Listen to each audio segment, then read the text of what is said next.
is no doubt that at first Benedict Arnold is ready to die in battle for the American cause.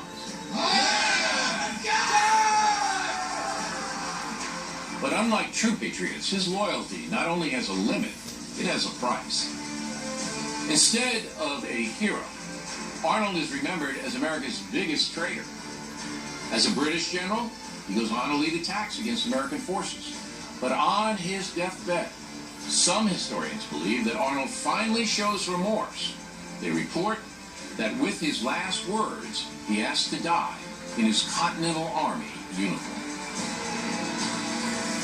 Coming up on 3 special episodes of Legends and Lies, The Patriots. All women are created equal.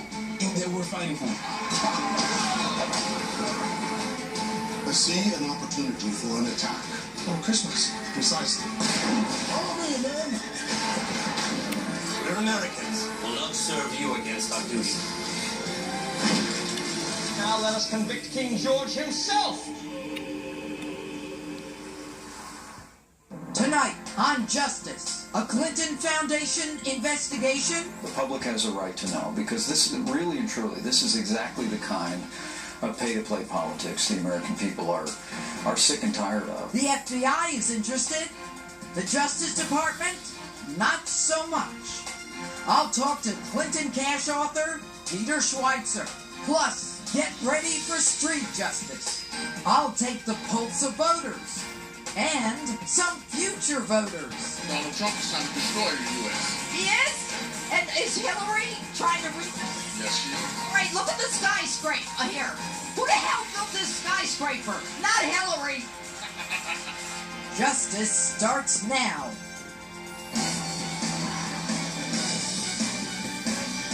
Hello and welcome to a special Sunday edition of Justice. I'm Judge Jeanine Pirro. Thanks for being with us tonight.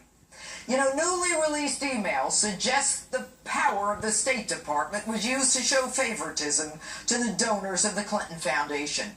And in case you missed last night's Justice, you'll hear my open and my take on those newly released emails later in the hour.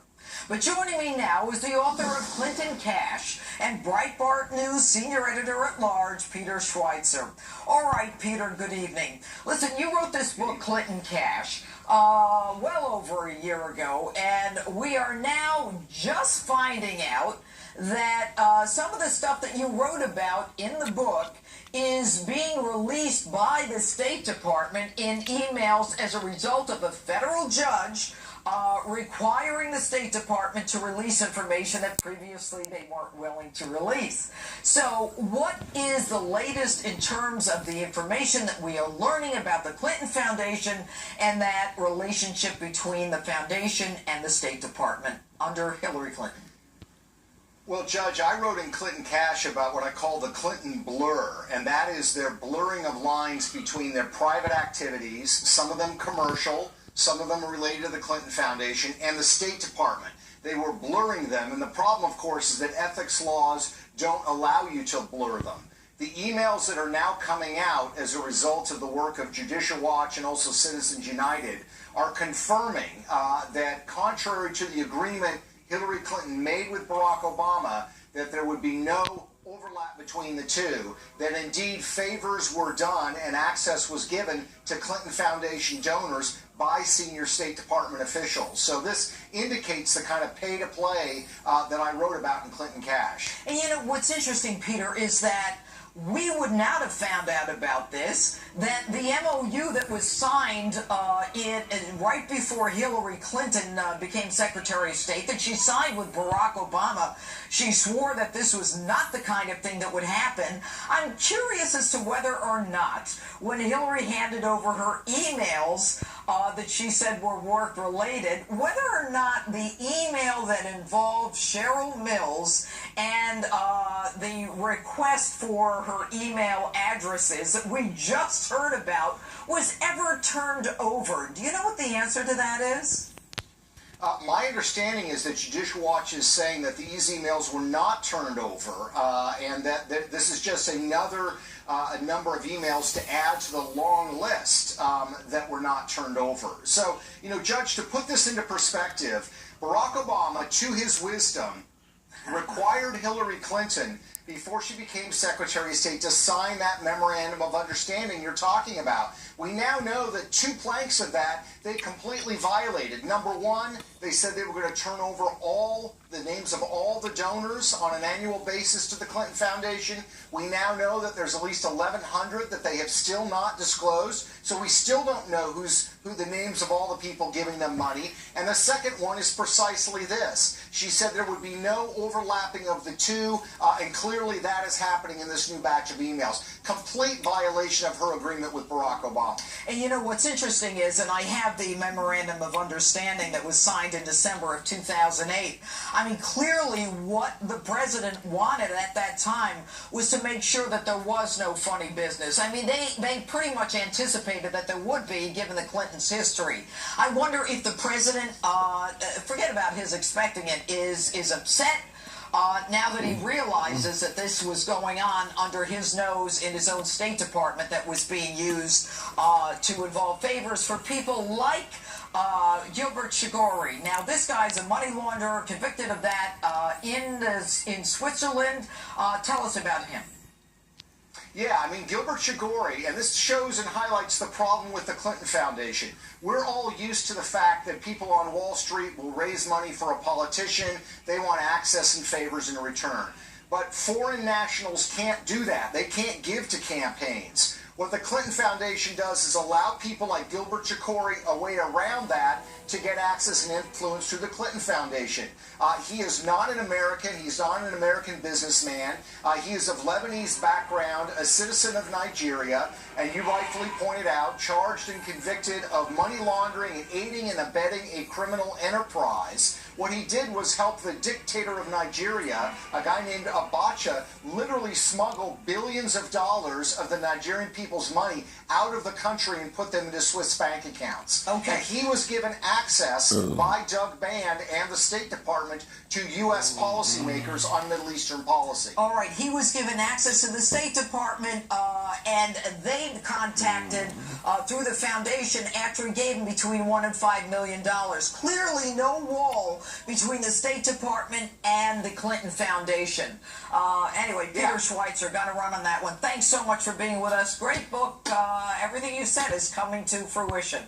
All right, and joining me now, one of my favorite people to battle it out with, so everybody brace yourselves, liberal radio show host Coco Sudak. Okay, Coco, we now know from these newly released emails from the State Department that wall that Hillary Clinton promised would be, separate the foundation from the State Department wasn't a wall at all. In fact, it was probably a doormat so that you could walk in between the State Department. We've got this convicted felon, this Chagoury guy, who was introduced by Uma Abedin and Cheryl Mills to a U.S. ambassador. We also find out that there's a FOIA request for information that we didn't know about that would have disclosed the email system that Hillary was using, and they denied having one.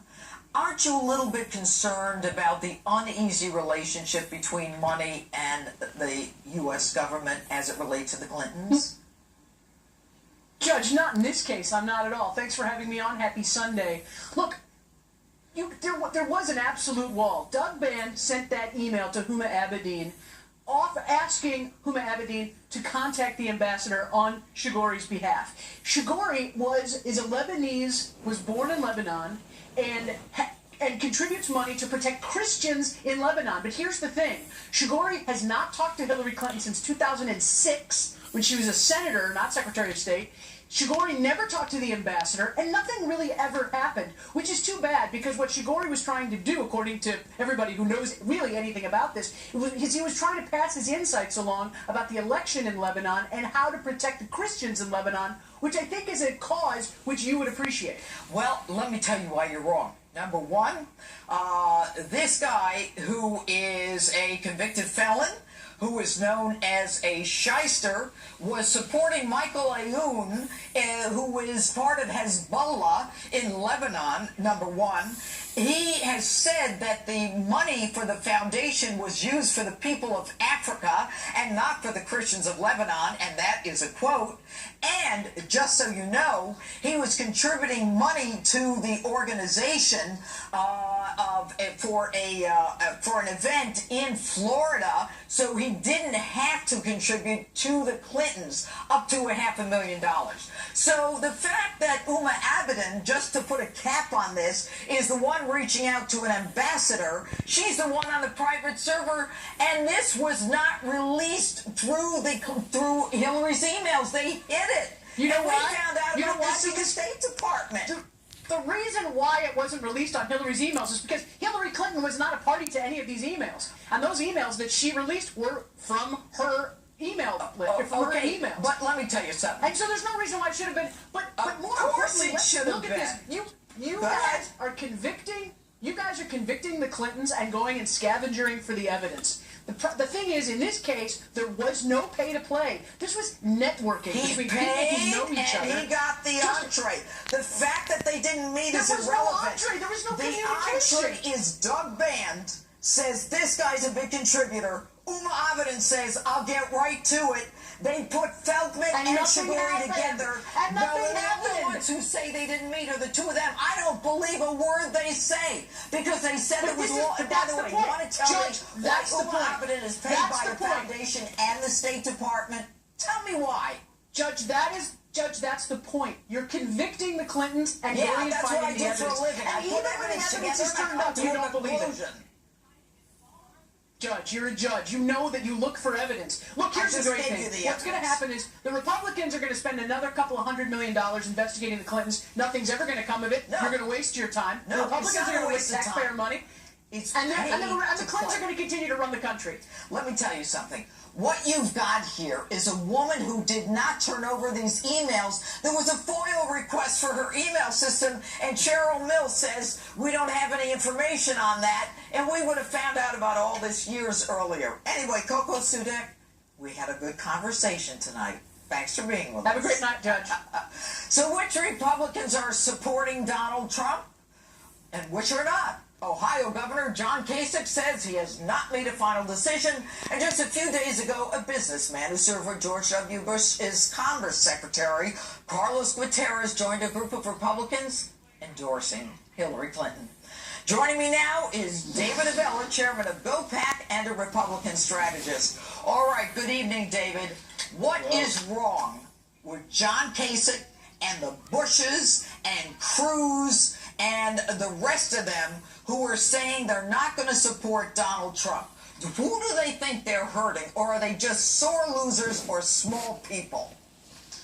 Judge, no Republican nominee in the history of our party has gotten every Republican to vote for them in a general election. So this is not particularly unique that there are Republicans not supporting the nominee. Now, for Trump, he needs to go on and find Democrats and independents to come into his camp in order to win this election. But beyond that, and I think really to the point of your question, is that if you're not supporting Donald Trump and you don't want a fourth Barack Obama or third Barack Obama term, then what are you doing to make sure Hillary Clinton doesn't become the nominee? And even further than that, Donald Trump can't lose by a large margin and it not have a huge impact on the rest of the ticket. And so this fracture that some are trying to create only really hurts the down ballot because of straight ticket voting, you can't have a dominance of one side and yet it not have an impact all the way down the ballot. And that's what a lot of this does. Well, so what is the Republican Party doing to rebut these people who are saying we've got to stop giving him money when the truth is that Donald Trump is part of an arrangement that's getting money to the Republican National Committee and the group that promise to vote for Trump? I mean, I'm absolutely stunned. You know what?